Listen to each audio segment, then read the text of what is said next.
Bismillahirrahmanirrahim. Assalamualaikum warahmatullahi wabarakatuh. Perkenalkan, nama saya Firman Jundi. Saya perwakilan dari kelompok 10. Di sini saya akan menjelaskan tentang perencanaan pendidik dan tenaga kependidikan. Menurut Undang-Undang Nomor 20 Tahun 2003 pada pasal 1 ayat 5 dan 6, tenaga kependidikan ialah anggota masyarakat yang mengabdikan diri dan diangkat sebagai penunjang penyelenggaraan pendidikan. Sedangkan pendidik adalah tenaga kependidikan yang berkualifikasi khusus sebagai guru, dosen, pamong pelajar, dan lain sebagainya. Dalam Undang-Undang Nomor 20 Tahun 2003, Pasal 39 ayat 2 menyatakan bahwa pendidik merupakan tenaga profesional yang bertugas merencanakan dan melaksanakan proses pembelajaran, menilai hasil pembelajaran, melakukan pembimbingan dan pelatihan, serta melakukan penelitian dan pengabdian terhadap masyarakat, terutama bagi pendidik yang ada di perguruan tinggi. Sedangkan tenaga kependidikan adalah anggota masyarakat yang mengabdikan diri dan diangkat untuk menunjang penyelenggara pendidikan. Adapun mengenai tenaga kependidikan dinyatakan di dalam pasal 140 ayat 1 sebagai berikut. Tenaga kependidikan menyangkut pimpinan satuan pendidikan, penilik satuan pendidikan non-formal, pengawas satuan pendidikan formal, tenaga perpustakaan, tenaga laboratorium, tenaga teknis sumber belajar, tenaga lapangan pendidikan, tenaga administrasi, tenaga psikolog, dan tenaga pekerja sosial, dan masih banyak lainnya. Baik, kemudian yang A, yakni tentang sistem perencanaan tenaga pendidik dan tenaga kependidikan. Dalam perencanaan tenaga pendidik dan kependidikan, sasaran yang akan dituju merujuk pada asumsi dan struktur jenis tenaga kerja di masa yang akan datang, yang ditunjuk pada semua jenjang pendidikan. Adapun lembaga-lembaga terkait yang dalam kerangkanya melakukan perencanaan pendidikan untuk memenuhi tenaga kerja antara lain sebagai berikut. Yang pertama ada Badan Perencanaan Pembangunan Nasional atau Bappenas. Yang kedua Badan Perencanaan Pembangunan Daerah atau Bapeda. Yang ketiga ada Biro Perencanaan Departemen Pendidikan Nasional. Yang keempat perguruan tinggi. Yang kelima Departemen atau Dinas Tenaga Kerja. Dan yang terakhir ada pihak sekolah. Sebuah perencanaan yang baik hendaknya memperhatikan sifat-sifat kondisi yang akan dihadapi, di mana keputusan dan tindakan yang akan dilaksanakan.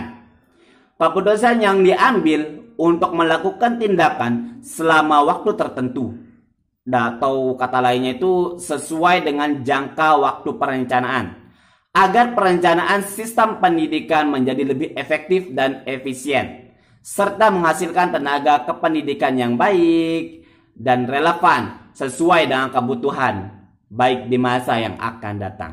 Baik, selanjutnya tugas dan fungsi dari tenaga pendidik dan tenaga kependidikan. Tenaga pendidik dan tenaga kependidikan di sini mempunyai peranan yang sangat penting, kompleks, dan mendasar jika kita lihat dari sudut pandang dimensi pembelajaran. Keduanya, yakni tenaga pendidik dan tenaga kependidikan, di dalam masyarakat tetap dominan, sekalipun teknologi yang dimanfaatkan atau yang digunakan dalam proses pembelajaran itu berkembang dengan pesat. Adapun untuk tugas dan fungsi dari tenaga pendidik dan tenaga kependidikan, yang pertama kepala sekolah. Kepala sekolah selain sebagai pimpinan tertinggi dalam organisasi di ruang lingkup sekolah, kepala sekolah juga berfungsi sebagai manajer, administrator, supervisor, inovator, motivator, evaluator, dan edukator. Kemudian wakil kepala sekolah. Wakil kepala sekolah mempunyai tugas dan fungsi sebagai berikut. Yang pertama ada menyusun program kerja. Bersama kepala sekolah, wakil kepala sekolah menyusun program kerja sesuai dengan visi dan misi dari sekolah. Kemudian yang kedua, melakukan perencanaan ketenagaan, pengorganisasian, pengarahan, pengkoordinasian, pengawasan, penilaian, dan identifikasi serta pengumpulan data. Yang ketiga, mewakili kepala sekolah dalam segala sesuatu yang berkaitan dengan masalah sekolah dengan tanda kutip jika kepala sekolah tidak dapat menghadiri atau mempunyai halangan, sehingga harus diwakilkan oleh wakil kepala sekolah. Kemudian yang terakhir, membuat laporan secara berkala. Kemudian yang ketiga, ada bagian kurikulum dan pengajaran. Adapun fungsi bagian kurikulum dan pengajaran adalah yang pertama, menyusun program pengajaran. Yang kedua, menyusun dan menyebarkan kalender pendidikan. Yang ketiga, menyusun pembagian tugas dan jadwal pelajaran. Yang keempat, menyusun jadwal evaluasi belajar atau semester. Kemudian menetapkan kriteria kenaikan kelas dan kelulusan atau SKL. Yang kelima, menyusun, mengarahkan, dan mengoordinasikan penyusunan administrasi pembelajaran. Yang keenam, ada melakukan supervisi administrasi guru, dalam hal ini yang mencakup tentang RPP dan lain sebagainya. Kemudian melakukan pengarsipan program kurikulum. Dan yang terakhir, menyusun laporan secara berkala. Kemudian bagian kesiswaan. Bagian kesiswaan berfungsi untuk menyusun program terkait dengan pembinaan kesiswaan, melaksanakan arahan dan bimbingan, serta pengendalian kegiatan kesiswaan. Yang ketiga, melakukan pembinaan organisasi siswa. Yang keempat, ada menyusun jadwal pembinaan siswa. Dan yang kelima, melaksanakan seleksi siswa berprestasi, dan lain sebagainya. Kemudian yang kelima, ada bagian SAPRAS atau sarana dan prasarana sekolah. Adapun tugas dan wewenang dari sarana dan prasarana sekolah adalah yang pertama, menyusun pengadaan SAPRAS atau sarana dan prasarana sekolah. Kemudian mengordinasikan penggunaan SAPRAS sekolah. Yang ketiga, mengelola perawatan dan perbaikan sarana prasarana sekolah. Yang keempat, bertanggung jawab terhadap kelengkapan sarana dan prasarana sekolah. Yang kelima, melakukan pembukuan sarana prasarana sekolah. Dan yang terakhir, menyusun laporan secara berkala. Sehingga di bagian sarana prasarana ini adalah fungsi penting dalam menunjang pembelajaran. Sehingga dalam bagian sarana prasarana ini harus orang yang mempunyai ketelitian, harus orang yang mempunyai wawasan yang luas, di mana dia harus melakukan pengadaan sarana prasarana, kemudian dia harus melakukan pengelolaan terhadap sarana prasarana yang telah dimiliki. Dan jika ada sarana prasarana yang rusak atau mempunyai fungsi yang turun, maka bagian sarana prasarana lah yang mempunyai tanggung jawab untuk memperbaiki. Serta yang terakhir, ada bertanggung jawab terhadap kelengkapan sarana prasarana, yang artinya bahwa jika sarana dan prasarana belum memadai dalam satu sekolah, maka kewajiban dan tanggung jawab dari sarana prasarana sekolah untuk menyusun program pengadaan yang akan diajukan untuk diadakan atau direalisasikan. Dan yang terakhir itu menyusun laporan secara berkala. Kemudian ada humas sekolah atau hubungan masyarakat. Fungsinya yakni yang pertama, menyusun program kerja humas sekolah. Yang kedua, mengatur dan menyelenggarakan hubungan sekolah dengan dewan sekolah. Yang ketiga, membina hubungan sekolah dengan wali murid. Yang keempat, membina pengembangan sekolah dengan wali murid. Yang kelima, membina pengembangan sekolah dengan lembaga pemerintah dan lembaga sosial lainnya. Yang terakhir, ada melakukan koordinasi dengan semua tenaga pendidik dan kependidikan untuk kelancaran kegiatan sekolah dan lain sebagainya. Yang ketujuh, ada bagian tata usaha. Bagian tata usaha ini berfungsi yang pertama, menyusun program kerja tata usaha sekolah, melakukan pengelolaan dan pengarsipan surat keluar maupun surat masuk, kemudian melakukan pengurusan dan pelaksanaan administrasi sekolah, menyusun data-data statistik tentang pendidikan dan tenaga kependidikan yang ada di sekolah, menyusun tugas staf tata usaha dan tenaga teknis lainnya. Yang keenam ada menyusun administrasi sekolah meliputi kurikulum, kesiswaan, kepegawaian, dan masih banyak yang lainnya. Kemudian yang kedelapan ada bagian perpustakaan sekolah atau pustakawan. Di sini fungsi dari bagian perpustakaan sekolah yang pertama menyusun program kerja perpustakaan sekolah, menyusun dan melaksanakan perencanaan pengadaan bahan-bahan pustaka atau buku-buku yang dapat menunjang proses pembelajaran di sekolah. Yang ketiga, memberikan pelayanan di perpustakaan. Yang keempat, menyusun administrasi perpustakaan sekolah. Dan yang terakhir ada menyusun inventarisasi bahan pustaka dan lain-lainnya. Di sini tugas pustakawan tidak hanya sekedar pengadaan, bahkan untuk mengecek kelengkapan dari setiap buku-buku yang ada. Kemudian yang kesembilan, tenaga pendidik atau biasa disebut dengan guru.